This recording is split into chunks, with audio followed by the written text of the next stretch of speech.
Hello, world. I'm Chris Perillo here on behalf of the New Stack. Happy to see you there in the virtual audience. If you're watching live, that's awesome. Feel free to ask questions as we go along with this conversation. If you're not watching live, well, there's always next time, but don't worry. Stay tuned to the very end because you're going to learn how you can ask questions more directly to the Harness team.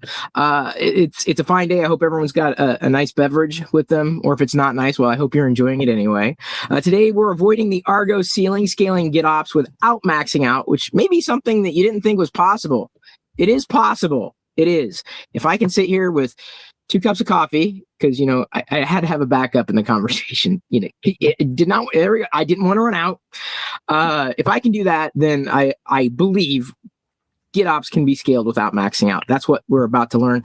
Joined today with 2 fine folks from Harness: Eric Minnick, Senior Director, DevOps Solutions, and Dewan Ahmed, Principal Developer Advocate. It's good to see you 2 gentlemen once again.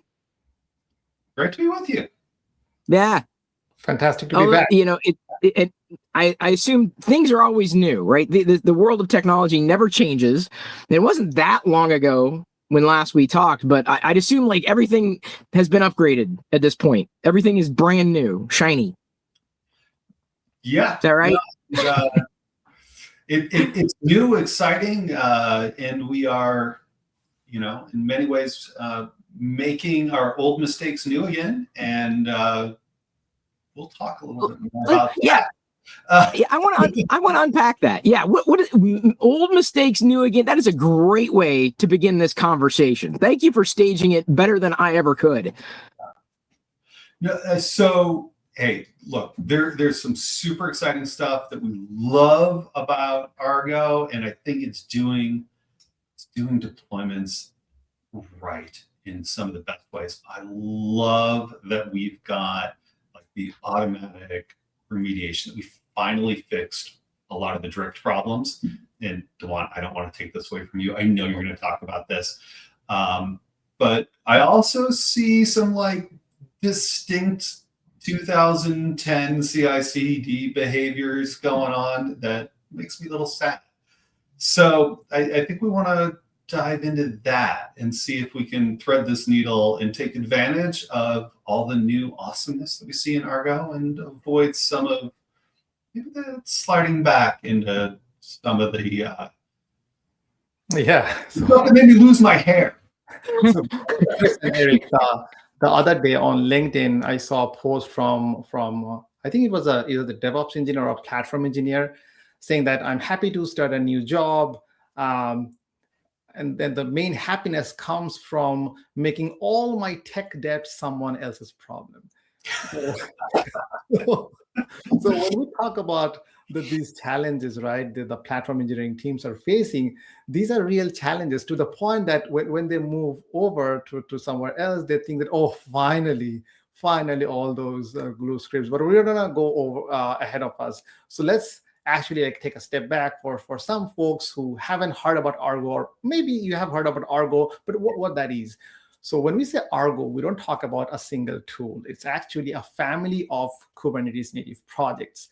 So at the center, you have Argo, and then you have 4 major sub-projects. You have Argo CD, which is obviously the more popular one, workflows, rollouts, and Argo events. So if it's okay, Eric, I'm just going to quickly go over what these projects are, and then we can dive deep. So Argo CD answers the question, how do we deploy applications in Kubernetes in a declarative and repeatable way? So it popularized GitOps, like Git as the source of truth, continuous reconciliation, automated drift detection. So for many teams, they think GitOps, Argo CD, it almost became like a synonymous term. And then you have Argo workflows. Are you sharing your screen? Because I don't see it. There we go. There we go. Okay. I was listening. I was like, I'm following a little bit. I love the visuals. So yay. Perfect. And then you have Argo workflows. So you're thinking like CI pipelines, data processing, batch jobs, ML workflows. So all defined declaratively and executed as pods. Then we have Argo rollouts. So it answers a different question, like how do you release software safely? It enables deployment strategies like Canary and Blue-Green. However, these two tools, like Argo rollouts and workflows, they are not as widespread or adopted as Argo CD. Eric, is there a similar observation you have seen? Yeah, absolutely. Same thing with events, which I know you're about to get into, but Argo CD is super popular. But when we go and talk to folks, there's a lot of, oh, we're looking at rollouts. We've got a team using rollouts now. We hope to use rollouts. There's a lot of ambition there. Some people are thinking about workflows, but like CDs everywhere. Rollouts, a lot of people are thinking about. Workflows and events, less so. So I think it's, I mean, maybe we're going counterclockwise here in terms of popularity. Totally. So as Eric mentioned, so Argo events brings like event-driven automation. So think like reacting to like Git events or webhooks. So individually, these projects are powerful, but as your organization scales, you have more teams, more clusters, more applications. So many teams hit something that we call the Argo ceiling. But do they know who we are, Eric? Yeah, so we got our titles. We got our titles earlier. But yeah, I think I mentioned that I've been around a while, but yeah, I've been banging around the DevOps space now for too long. Enough to remember, when we were doing CI/CD in 2010. I've written some CI/CD tools. I've product managed them. I've done some tech sales. I've been in and around kind of the DevOps space for quite some time. And so have you. Yeah. I live in the beautiful East Coast, New Brunswick, Canada. And again, I have worked at big companies, small companies, worked on government projects. But majority of my time has been focused on DevOps and infrastructure problems for teams. And if you're listening, chances are the problems you're facing, I have faced that same problem. And then Eric and I can share some of the ways we can help ease your pain. Mm. All right. Well, you've been around. We've been around, which is a good thing. Perspective. Lines, I mean, lack of hair probably has some sort of inverse relationship with software. Yeah, no, I think between us, we've helped hundreds of organizations on DevOps directly. So Eric, like before we blabber about us, like we're talking about Argo Ceiling. Oh. So what is Argo Ceiling? I mean, is Argo like trying to like break through that glass ceiling like in Mission Impossible type of movie? Yeah. So I think what I've seen a lot is the scenario where, you get this team, they go to the conference and they learn about Argo and they get really excited and they come back to their organization and they try it and it goes really, really well.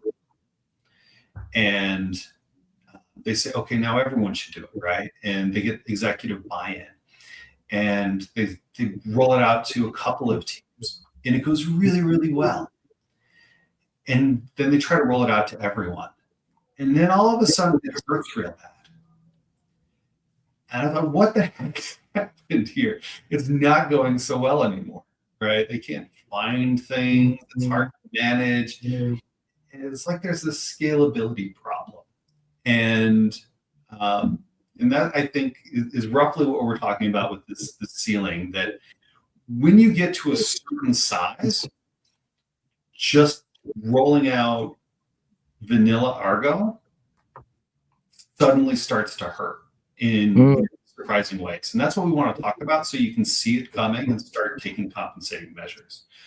I don't know. What do you want to add to that? Yeah, like seeing it coming, right? So we all kind of understand a bit better when we see a visual. So most engineering teams, Eric, like they don't have an army of sysadmins or an army of software architects, right? Typically, it's like one person or maybe a small team of two to three people. they're managing their infrastructure, clusters. And when I mean clusters, setting up the clusters, maintaining, upgrading all the pain points, right? So let's talk about just the Argo CD clusters. So here you have multiple Argo CD clusters. Let's say you have different environments. You have dev environment, staging, production, and then you have dozens of apps on each of these clusters. So you don't have a central visibility. And on top of that, you have to worry about your sync policies, your upgrades. And then if your CTO asks that what's deployed where, it becomes a challenge. I know Eric will show some good number of screens on the next screen. So Eric, so imagine our sysadmin is faced with this challenge. And then they have 50 screens, problem solved, right? Well, maybe it's 50 screens. I guess we probably don't have this sort of a setup where I'm looking at like this 30 different screens, but maybe I have 30. That's not you. That's not your office right now. That's not you. You don't have, that's not the other side. That's what you're, it's a lot. Yeah. But 30 tabs, I think, or 50 tabs. And then I have to keep track of like which tab represents my East Coast production, blah, blah, data center, US East 1, right? And once I'm in this place where I'm trying to sort out like which one's which and what should I be looking at, and when you feel a situation where there was an error or multiple errors because somebody was looking at the wrong thing and they took the wrong action because they misunderstood what was where, or something like that, then I think you're starting to feel like, oh, I'm hitting a ceiling here in terms of fragmentation, in terms of visibility. When you're pulling down a list of bookmarks and you're like, oh gosh, these all look the same, like that's pain. That's something's not quite right, Dewan? Totally. And so when I think of, let's say, symptoms, right? You see symptoms beforehand. So for example, in Canada, so we're just like passing the flu season. And then before you catch a flu, you have these jitters, like runny nose, like, you know that something was not right. Maybe you didn't take your flu shot or whatnot. But then, as Eric is saying, that these symptoms are giving you an indication of what's coming. And then if you don't have central visibility, then that's just one big symptom that your delivery pipeline might not be up to date. What else, Eric? Yeah, and you mentioned glue code earlier, and I was talking about some, 2010 nonsense. And this is some of it, right? Boy, when we start writing a whole bunch of scripts in order to make things work, we should start getting uncomfortable. And one of the things I love about Argo, right, Argo CD, is they said, you don't have to write your deployment scripts anymore. We got you. You just have to change a file in Git. Argo's going to monitor it, and it'll say, oh, that's what should be out in Kubernetes, and Argo will make that so. Problem solved. I love that so much. That's how it should be. But Argo CD is a bit of a misnomer, right? Because it's really like Argo deployments, and continuous delivery, that's a little bit more than deploying things. Continuous delivery is, right, how do I get things from code out to production? And it's not just deploying things, it's deciding if I should, in figuring out, is this thing good or not? And in order to figure out, is the thing good and should I deploy it to production, I'm going to test it, right? So when I put it into a QA environment, I'm going to run tests.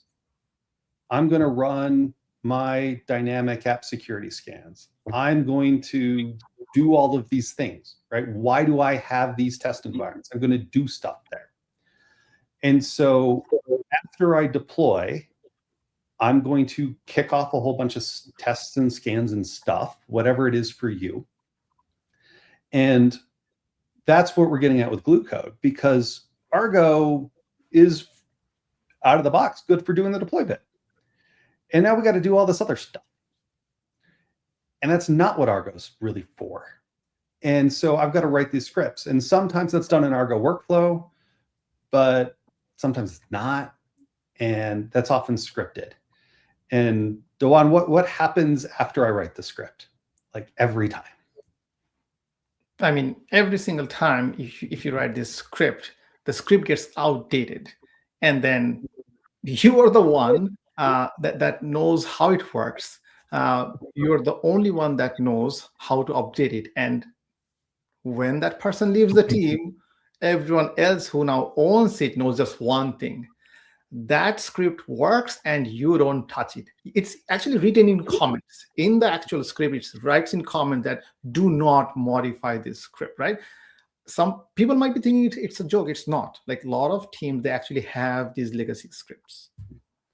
Do not touch. It's like you're going to copy it, change the 3 variables at the top, say a little incantation or prayer, see if it works, and then back away slowly. And one thing, Eric, like a lot of these scripts, they actually have static pinned version of software dependencies. Like, so let's say pull a certain image. Even worse, sometimes like pull latest of certain software. And that is the best way to add unknown vulnerabilities to your software. Mm.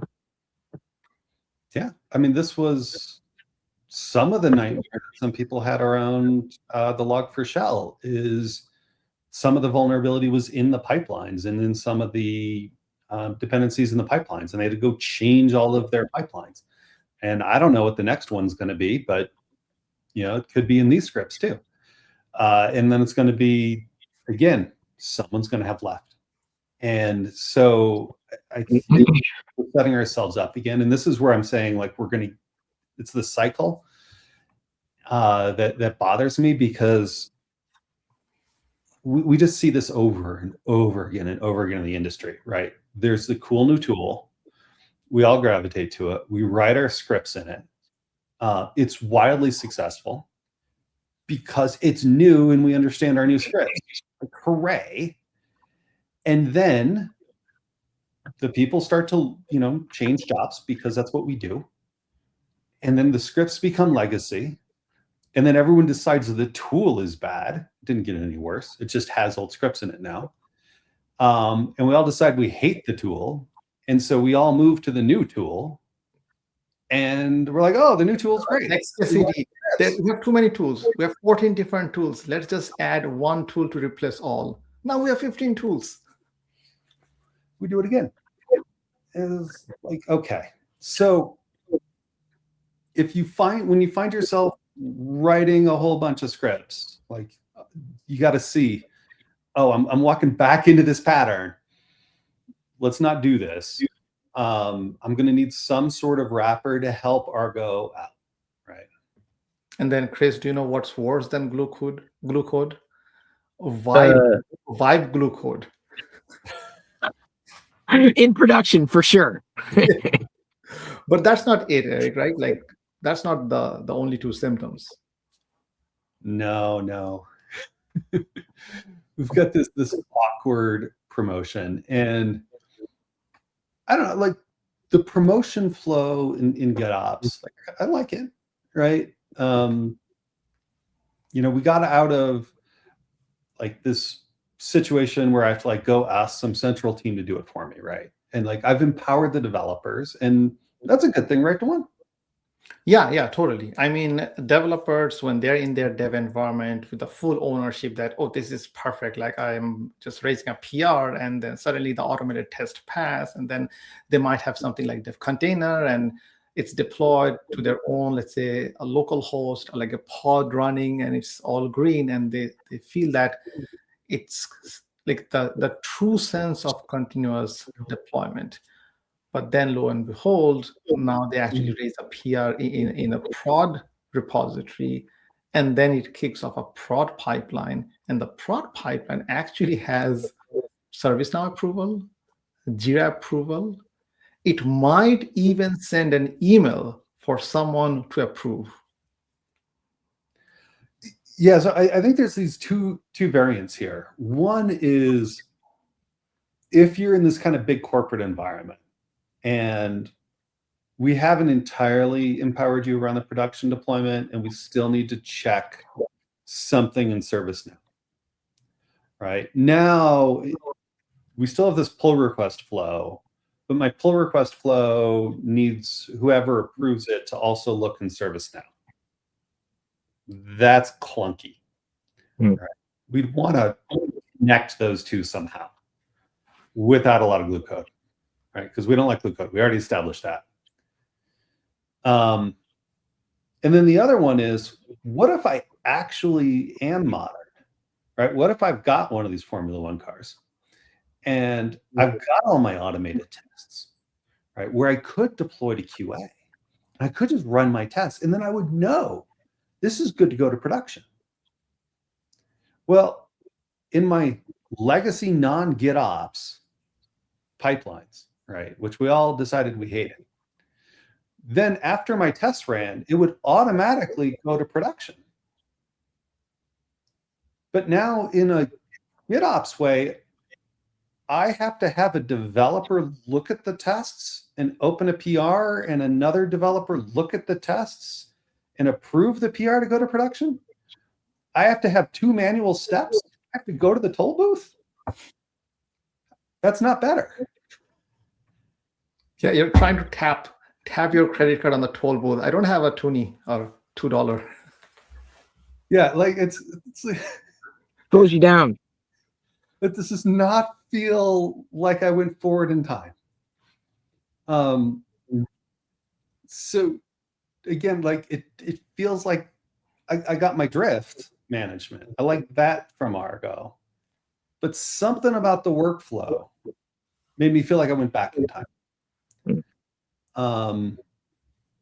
And I know there's someone who say, oh, but look at what I did with Argo workflows, right? And yes, but if you are in this situation with this awkward, like double tap and looking at tests and stuff like that, you've got a situation where you're hitting a ceiling. There's something to manage here, whether it's you're in a stodgy corporate environment where you got to go to ServiceNow, or you're trying to be fully automated, or maybe you're both, right? We certainly worked with organizations where ServiceNow is a system of record and you're fully automated, so that your fully automated test should open a record in ServiceNow and say all the tests passed, this thing is blessed, and then your pipeline should be able to check ServiceNow, see that it's blessed, and automatically go to production, and you have a change record in ServiceNow, and there's no manual stuff. Like, that's all possible. But that's a lot of glue code to write, right? So you should be able to do that without having your F1 car at the toll booth. And I think one very important thing Eric mentioned is teams differ, organizations differ. So what works for one team? So let's say for a small startup who are just doing dev to prod every day might not work for a large enterprise. And for them, it's okay to have a Jira approval. It's okay to have a ServiceNow approval. But for teams who don't want that toll booth, the system should allow them that option. It should be customizable enough so that you can choose what sort of promotion gates, if any, you want to put in place. Yeah. Everyone's favorite topic, secret management. No. Don't you have just a text file with all the base 64 encrypted secrets? Yeah, I don't have it in Git. I keep secrets, but you don't want me managing them. Yeah, I mean, this one is real. So, because the thing is, when you're doing deployment, you need to have secrets because the system is accessing like different parts of your repository to your registry. So you need to manage secrets. But over the time, it leads to sprawl. Sprawl means you don't even know like where you have these secrets anymore. And there's no source of truth in terms of secret management. So that's another symptom that your deployment pipeline is hurting just because you don't have a central way of managing all the secrets. Eric, what have you seen in your decades of experience? I mean, it seems like we're getting to this point where the best practice in GitOps is you have a secret manager of some sort, like HashiCorp Vault, right? You've got that. And then in each cluster, right, you install a plugin for that.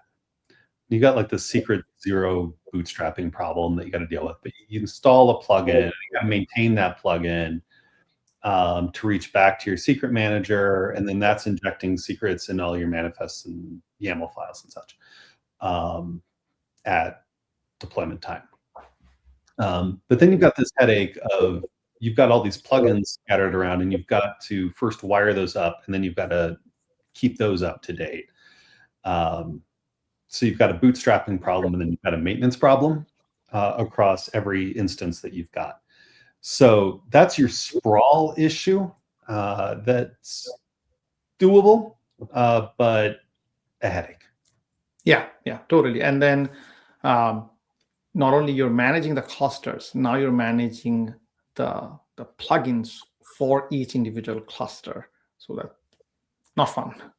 Yeah, and then you get a new version of something, and if you've got 100 of these things, do you get all 100 or do you get 98? And what's the problem when you miss 2? Totally. So the two options we're talking about is encrypted secret and Git. Again, you probably don't want to do that, and using a secret manager, but then individual plugin for each of your cluster. Yeah. Okay. One of the final symptoms is lack of visibility, like who did what on which resource at what time. So Eric, like, have you seen like difficulty in auditing? Yeah, and GitOps should be easy, right? Like the promise is Git's the system of record. I just make my changes in Git, so I should look at Git, and then I have an audit trail. Perfect.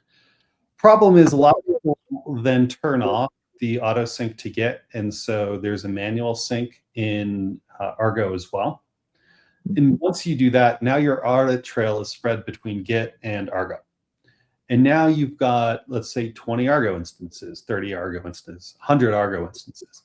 Now your audit trail is scattered between Git and 100 Argo instances.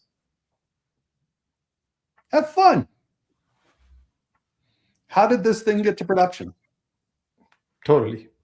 So then when that happens, answering even the most basic compliance or audit questions will take much longer than it should.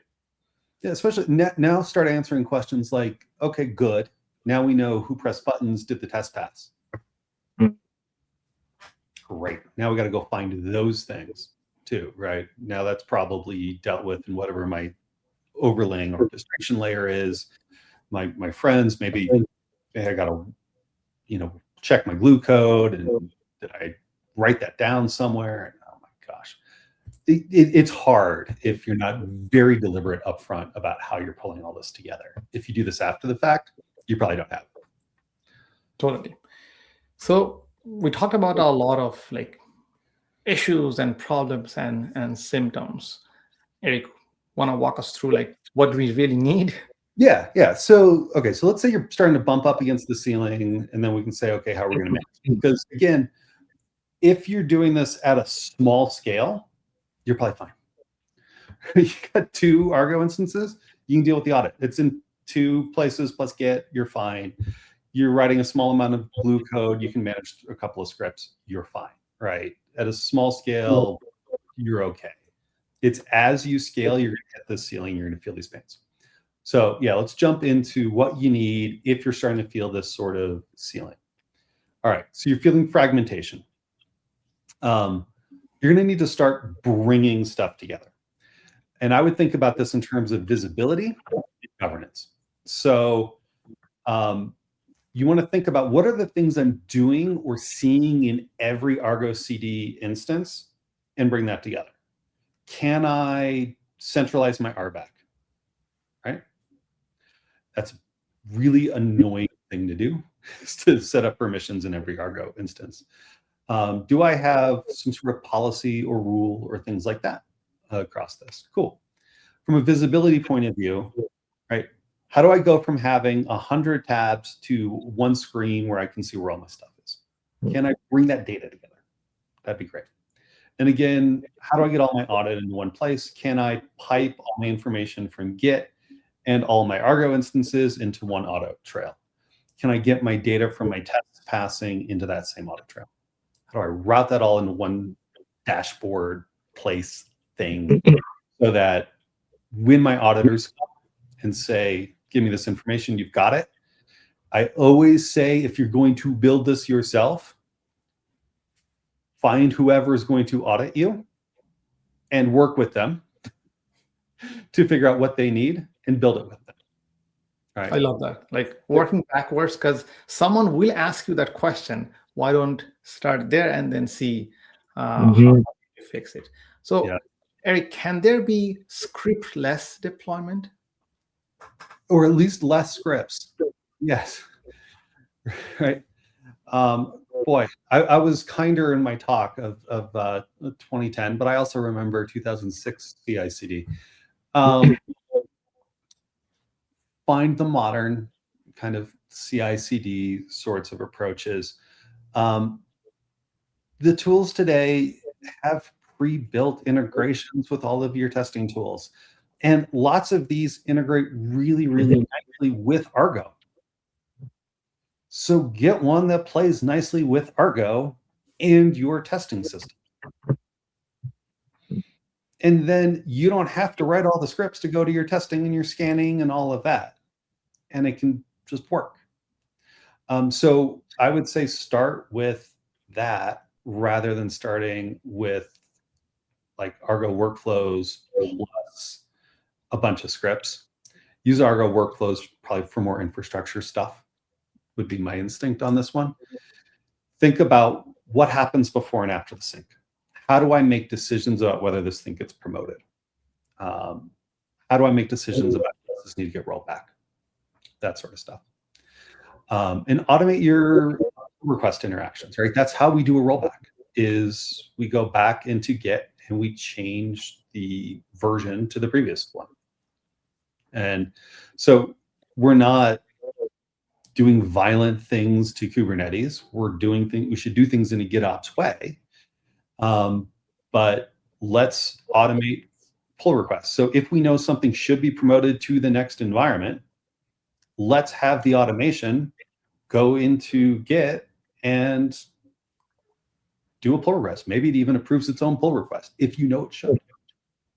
I know that's a very controversial kind of thing to say. Maybe that's the right thing. Because we want to reduce the amount of manual work that we're having our engineers do. And if we know the right answer, let's get to the right answer and let's do it quickly. Right? So let's lean on the automation that already exists, use pre-made automation and all of that. So Dewan, what do you want to add to that? I'm ranting now. I get angry about this stuff. No. I worked on a team where one of the engineers wrote his own code for sending Slack notifications as part of the pipeline.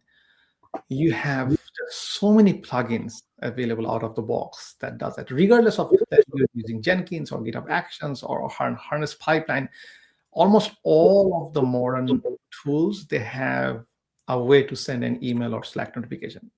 Please automate your notifications and triggers. Yeah, I know you're a developer. I know you can write code, but don't.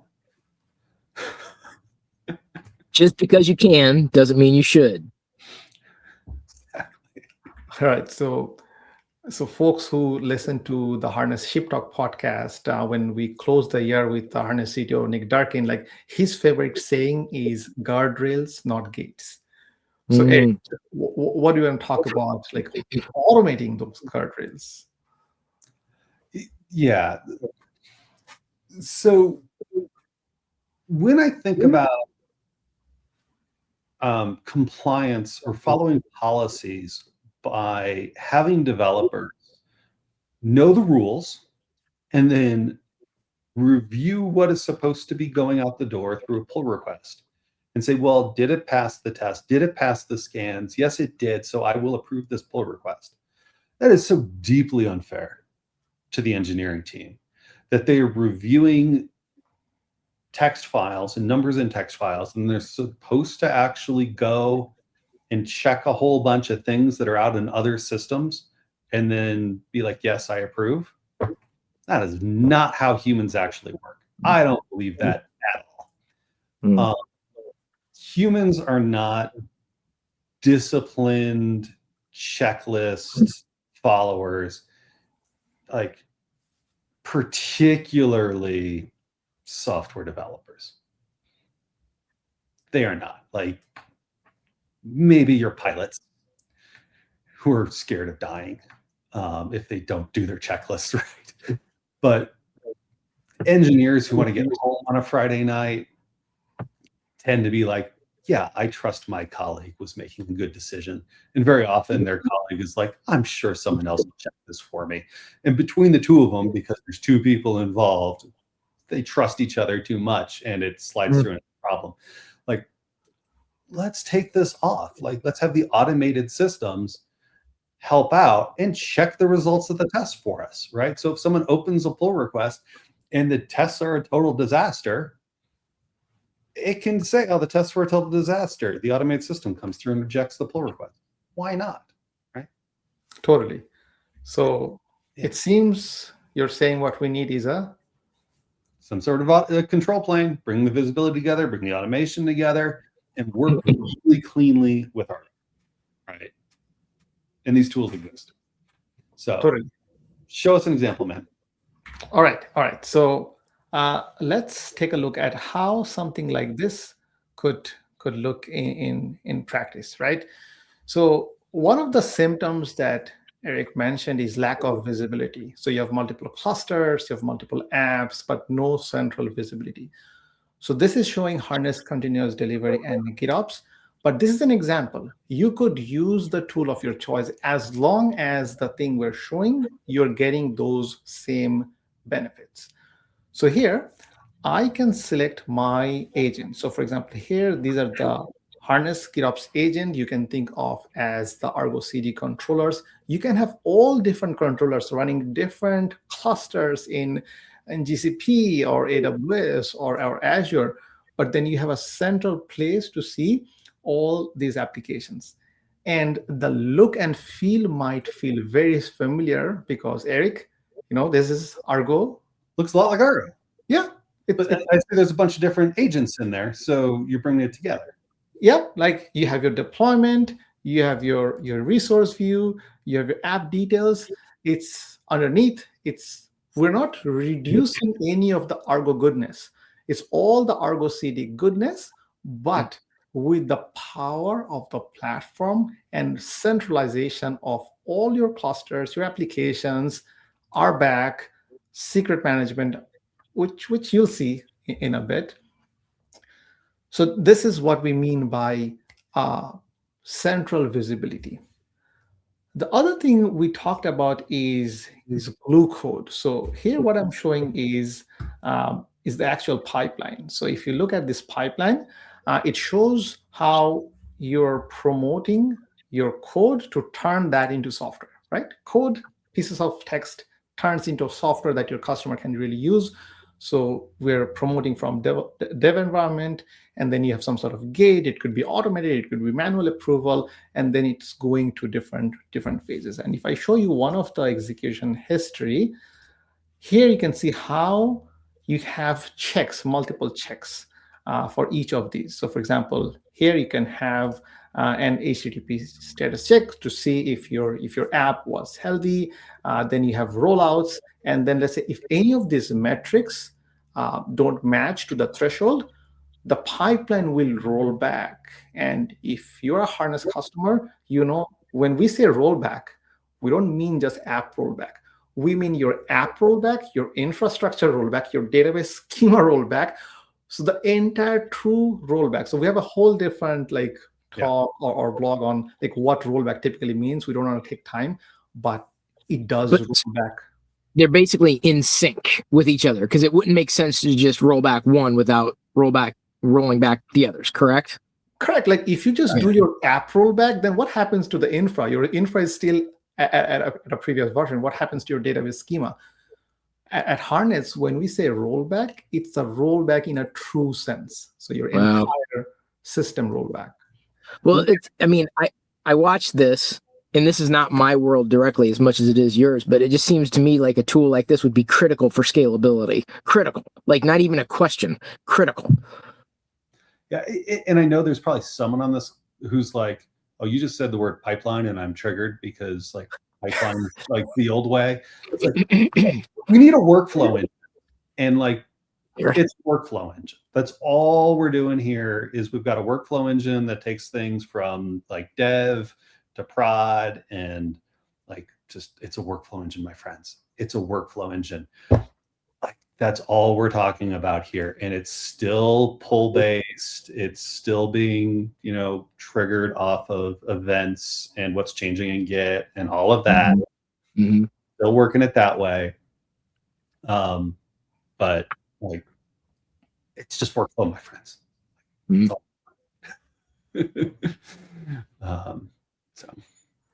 So what we showed was like the majority of the pain points, right? But there's one other symptom that Eric mentioned, and I said like that's everyone's favorite topic, and that is the GitOps secret paradox. So as we mentioned, like deployments require secrets. You have your passkeys, your creds, and Git is the source of truth, but you don't want to store the secrets in Git. So the encrypted secret option in Git, or you have plugin per cluster, or you can have something like Harness Secret Expression, where you create a secret within the Harness platform, and then Harness Secret Manager allows you to create secrets, whether you're using your AWS Secret Manager, or let's say something like HashiCorp Vault, or built-in Harness Secret Manager, and you just reference them in GitOps app manifest using expression. So the GitOps agent takes care of evaluating and replacing the expression value. The best thing is your secret never leaves your infrastructure, and you don't have to install a new tool. What do you think about that, Eric? If I don't have to manage my plugins in 50 places, that sounds better. And I think you did the big tour, and I like that we're diving into one important detail here. So this is interesting. Yeah, and we're not going to stick to just text. We're going to show you a very small demo. So let's take a look at that demo. So a video should play. Don't worry about the text being small initially. We don't mean to read the text, but for now, just look at this manifest. This app manifest has database credential, and you'll see that in a bit, we'll update these DB credentials. So you have the database username and database password. This is your Argo app manifest, and then we're using HashiCorp Vault in this example. And what we'll do is we'll go to Vault and then update Vault. So this is Harness Secret Manager, and this is Vault. So let's actually go to Vault and then update this. So right now, Harness Secret Expression in Harness GitOps, we're supporting Harness Secret Manager and HashiCorp Vault, with more support to come for other Secret Manager. So now that this secret is updated, when the rendering happens in Argo, so the rendering of app manifest happens, and now Argo sees that there's a diff in the app manifest. One thing important is I didn't do a sync, so no sync done yet. I just did a hard refresh. And now the rendering shows that there's a diff in the two secrets. And now you can do a sync. You do a sync, and your app is now healthy without you having to store secrets as encrypted secrets in Git without 50 different plugins. So that is the power of centralized secret management, and then one less nightmare. So it's more secure then. I mean, not only is it simplified, but it's more secure. Yeah, it's a bit more secure. It's a lot less management, and it's a cleaner way to do it. Mm. So Eric, do you want to just recap, because in case like some folks join late, or let's recap what we covered. Argo, awesome, and things like being able to get automatic anti-drift. We love it, and like that kind of thing. It just feels like the right way to deploy to Kubernetes, right? That's at scale. We see that it has some challenges, right? There's a lot of glue code. Visibility is really fragmented. It's hard to manage secrets, et cetera, et cetera, et cetera. And that scale, people are hit a ceiling, and it goes from this is awesome and I'm loving it to what did I get myself into, right? And that feeling is what we call the Argo Ceiling. And we see suddenly like huge numbers of people being thrown at how do I manage Argo, and it goes from being free to very expensive. And that's where we're seeing increasingly teams say, okay, I need a management layer on top of this. There's a thriving market for those. I think one of the assets that we've uploaded here is a analyst report in that space. GigaOM has done a great review on those, so you can kind of see who everybody in the space is and how they stack up. But we kind of looked at the key components that you would want in a kind of management layer and how those stack up and help you scale. We got a question here from, you had to pardon the pronunciation. Ilko asks, so is GitOps a first-class citizen in your philosophy, or should I regard it as an add-on for those enterprises that really want it? Would you recommend it first, or only if customers ask? I'd say it's an equal, right? It's first class. I wouldn't say that we would say, oh, you have to go use GitOps, and it's the only thing we do. But it's a very, very valid approach, and it's something that we love. GitOps, and it's equal to, I would say, the traditional pipeline approaches. But since a lot of our harness customers deploy to things that aren't Kubernetes and are deploying to Kubernetes in traditional ways, we're going to support Kubernetes GitOps style approaches to Kubernetes as well as non-GitOps to everything.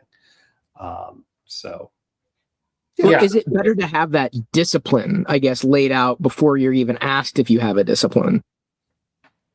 The nice thing that I feel that harness provides is we meet the customer where they are. So even within the Kubernetes deployment, we have a Kubernetes with GitOps deployment. So it's as simple as just a check mark in your deployment stage, or you can say, I'm just going to do a direct Kubernetes deployment. That's fine. Even within GitOps, we offer you to use Argo CD as the reconciler, or you can use Flux CD as the reconciler. Now, without Kubernetes, we allow you to do VM deployment or serverless deployment. All this to say is we don't enforce you to do any particular type of deployment. We do provide guardrails. That means if you're deploying, it's probably ideal to have these set of checks, which we show you within part of the platform, but we don't enforce you. And if you're using GitOps, it is like the source of truth for you. Git is still the source of truth. Harness GitOps still is the same GitOps, focusing on all the GitOps fundamentals, but we don't force your hand into using that particular type of deployment. I had, a handful of questions, but in many ways, I think you addressed pretty much all of them. Like, how do your engineers actually find a failed deployment without logging into 50 different dashboards? You showed the unified dashboard, I guess the source of truth, if you will. Or are teams really just writing massive scripts to glue it all together? And apparently they are, right? All the way down to how does a sophisticated team verify that a deployment is actually taking traffic and not just sitting there healthy, but throwing 500 errors. And I think, like I said, with your demos, I feel that you addressed those questions pretty well, I would assume the answer to the questions is sitting there in the dashboards. I mean, it was very visual, very, very helpful. Yeah, on that last one, I think within Argo rollouts, because you asked, like, when I do a deployment, how do I know it was healthy, right? And properly healthy. Argo rollouts does have this idea of an analysis template, right? Or analysis runs, I think. And so that allows you to say, here is the observability tool that I'm using. Here are metrics from that observability tool that I want to inspect, and thresholds that are too high, right? So if memory gets above 80%, if latency gets above so many milliseconds, that's bad or unhealthy. That should trigger a stop of the canary or a rollback of a blue-green or something like that. That should trigger a rollback. That approach is why people are really attracted to Argo rollouts. There's a couple of reasons why I think people struggle with it. There's an integration challenge there. You got to actually wire up to your observability. And then I think there's a silo challenge where we still have like, the observability people who actually understand how to monitor the systems and know what like failing looks like are still different people than the application teams who are often setting up Argo. And so you got to get those people to work together to set these things up. And that's hard. And then figuring out the right thresholds is also tricky, right? So like how we've done this with our machine learning based verification is it automatically creates a baseline of the existing app. So what is the memory looking like now? What is the latency looking like now? That sort of stuff. Then as it does deployment, it's saying, is it looking worse? Is it getting worse over time? And it says, okay, now I know what my baseline is. And if it's worse, I'm going to take action. And I think, Eric, we can also set the sensitivity. So if you're not certain that your sensitivity level is too high, you can set it to medium. So it's not a single value for all your deployment types. You can set different level of sensitivity. Yeah. And the next phase of this is kind of tackling that silo problem, which I'm really excited about. Right. Or if I don't understand what the metric should be. We're finding that in this era of more AI, the observability tools have MCP servers that know what the metric should be.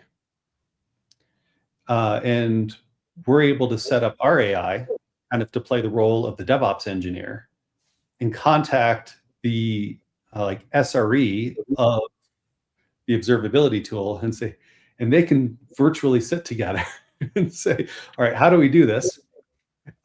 So the DevOps AI could say, all right, SRE AI, what should these thresholds be? Or what metrics should we be looking at? And over, half a second, negotiate this, configure it, and then they run the deployment and monitor the thing and set it up. So it was like we have to set a meeting and configure these tools together, and that was the reason this never happened. Is now, we're just going to configure an integration between tool A and tool B, and they're going to sort it out between themselves. And it's early days of this, but I'm loving it as I'm starting to see it happening out in the field. It's super cool. I'm like, this is what AI was supposed to be. You talk about, way it was in 2006. That is literally 20 years ago. So imagine when we do a webinar together in another 20 years, like what it's going to be like. Yeah, like, we're finally, I'm seeing the future here. And this is one of my favorite quotes, right? The future is here. It's just not evenly distributed. Yeah, there you go. I know we're we're coming up on an hour. We covered an awful lot. I appreciated the demo. I appreciated the visualizations, the breakdown. And I love the fact. I love this. I love that it's already been openly shared. This is the thing I was teasing at the beginning. If anybody had questions, wanted to interact, number one, you can go and sign up to get a demo. Vicky's been posting links, throughout this particular conversation. But I'll say this, I'm a little biased. One of my favorite ones was being able to join your community Slack. There's a link for everybody to join there. And I think that's the best way, for anybody to really, dive in deep and get some, potential one-on-one time to get their questions specifically answered in the Harness ecosystem. Yeah, totally. I mean, Eric's on Slack. I'm on that Slack. So you just use that link. Thank you, Vicky, for sharing that link. And then any question you have, whether it's around how you better deploy or how does Harness CD and continuous delivery work? It doesn't have to be for any Harness product questions. It can be any general software delivery questions. Please join the Slack, and then let's continue the discussion over there. Absolutely. I promise not to annoy you because I'm still in the vibe coding single HTML page web apps, like very, very like not scaling, the way that, a lot of companies might scale. So I would not have an intelligible question in that context, but it's good to know that you guys are offering something like that for the greater community and not just necessarily those who are customers. So I think that's a fantastic effort on your part. I just want to say, as a community advocate. Appreciate it. Absolutely. Yeah. Well, I appreciate your time, your expertise. I always learn something new. As I said, I'm obviously personally, me individually, not necessarily someone this is for, but I can't see, a company out there that have to manage all this without managing it through a tool like Harness, because it just, but then again, I'm a point and click kind of guy. I'm not an engineer, right? And it just makes sense. It's saving time, which is money in business. Absolutely. It's saving headaches. Yeah. And then, Chris, you're promising us that webinar in 20 years, right? Yeah, I think I am. I'll be around. I'm not going to be replaced by AI. I don't think it could, you can approximate, but not quite there yet. All right. See you there. So yeah, indeed, I'll make a calendar appointment. And to everybody who's tuned in, thank you for making the appointment to tune in and watch and listen, potentially get your questions answered, learn a heck of a lot more than you might have at the beginning in terms of scaling GitOps without maxing out. This is a great way of doing it. Eric, Dewan, once again, it was a nice way to spend this hour. Thank you. Likewise. Everybody, thanks again for tuning in. We'll see you next time.